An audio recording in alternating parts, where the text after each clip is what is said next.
deuxième technique, on va prendre le même départ, sauf qu'on va laisser penser au partenaire qu'on a commis une erreur. D'accord? C'est-à-dire qu'au lieu de tirer sur la bonne manche, je vais tirer sur la mauvaise, ce qui fait qu'il va pouvoir se rattraper. Il pense qu'il a réussi à sauver les meubles, sauf que moi ça m'amène autre chose.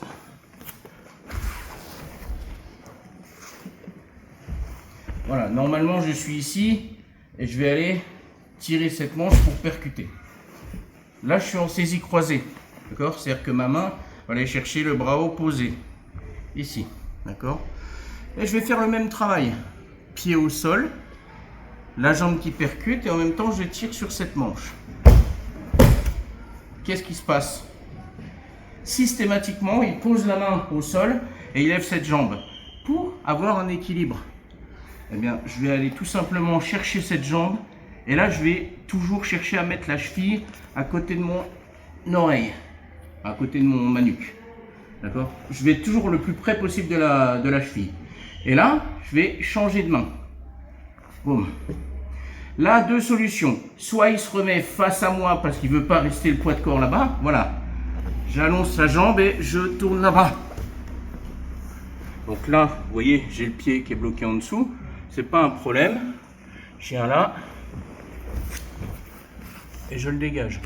J'emmène mon partenaire là-bas, mettre moins de poids et dégager mon pied. D'accord? Et j'arrive en montée. Donc ça s'apparente un petit peu à un waiter sweep. D'accord? Quand on le verra après quand il se relève, c'est la même mécanique. D'accord? Donc ça c'est le premier cas de figure. Je vais vous le faire tout de suite quand il se relève, puisque ça sera raccord avec ce qu'on vient de faire. Donc pied, jambe, manche. Là il se relève. Voilà. Donc, vous connaissez le waiter sweep. D'accord? C'est la même chose. Donc c'est la même chose, sauf que dans la technique du tout début, là, la première variante, il est encore genou au sol. Mais c'est la même mécanique. Je suis ici, je tire là et je pousse avec mes hanches. D'accord? Ça on a déjà vu. Hein. Pour ceux qui étaient l'année dernière. Et on va avoir un autre cas de figure qui va être que il va laisser son poids de corps là-bas. Il ne va pas revenir face à moi. Donc je ne pourrai pas l'emmener là-bas, bien sûr, parce que son poids de corps sera à l'opposé. Ici. Il laisse son poids de corps là. Regardez. J'ai ma jambe qui est libre là. Je la sors. Je me mets parallèle à lui. Regardez dans quelle position je me retrouve. Une position d'omoplata. Sauf que, omoplata, je vais être embêté avec ça. Je ne pourrai pas me relever. Par contre, il y a un truc super à faire, c'est omoplata sweep. J'allonge les jambes, je roule sur le ventre. Et je me mets assis sur son épaule. Pas sur sa gueule, sur son épaule. À partir du moment où vous êtes assis sur l'épaule, il ne peut pas sortir ses épaules. Elles sont clouées au sol. D'accord? Et je vais me concentrer là-dessus, tant que je n'ai pas fini ce que je veux faire. Alors, ce que je veux faire, ça peut être une clé de poignet, ça peut être une clé dans l'axe, ou alors une clé type Americana. Ok? Ou bien, tout simplement, je veux prendre les poings, je veux prendre un contrôle, parce que j'arrive pas à plier son bras, pas de problème. Je viens là, je passe au-dessus, et je prends mon contrôle. Contrôle derrière la tête. D'accord?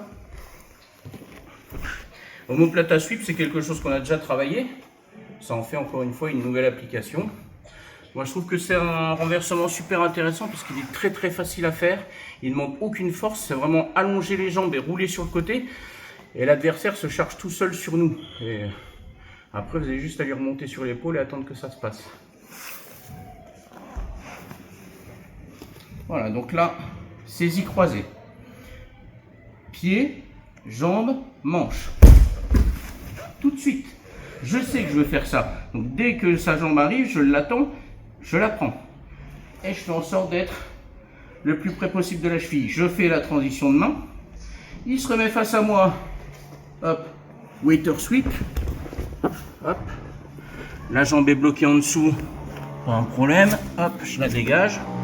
Ce qui me permet encore d'avoir ça. S'il se relève, on fait la même chose, mais depuis debout. Et donc la deuxième variante. Je suis ici. Hop, hop, il reste là. Je dégage ma jambe, je me mets parallèle à lui.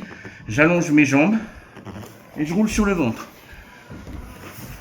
Et j'ai toujours pas lâché la manche pour l'instant. Et c'est là, quand j'arrive ici, que je la lâche.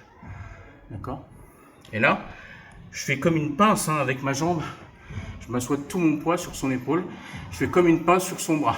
Là, il ne peut pas le retirer. D'accord? Là, si je bloque cet axe-là, il peut essayer de tirer vers là, il n'y arrivera pas. D'accord? Et après, je peux prendre mon contrôle. Je vous montre une dernière fois ce renversement. Hop. Saisie croisée, pieds, jambes, manches. Ici. Hop, hop. Je fais bien attention de toujours emmener son bras en direction de sa jambe pour pas qu'il reste là. D'accord? Sinon, je vais être embêté pour le plier. J'ai un là, et là, ici, il va plier tout seul. Vous voyez? Et là, j'allonge et je roule. Je mets mon bras pour m'allonger et rouler. Je l'allonge aussi. Je veux pas qu'il y ait quoi que ce soit qui me bloque mon mouvement. Donc, j'allonge mon bras. Et après, je fais ce que je dois faire. C'est bon pour tout le monde? Allez, on y va.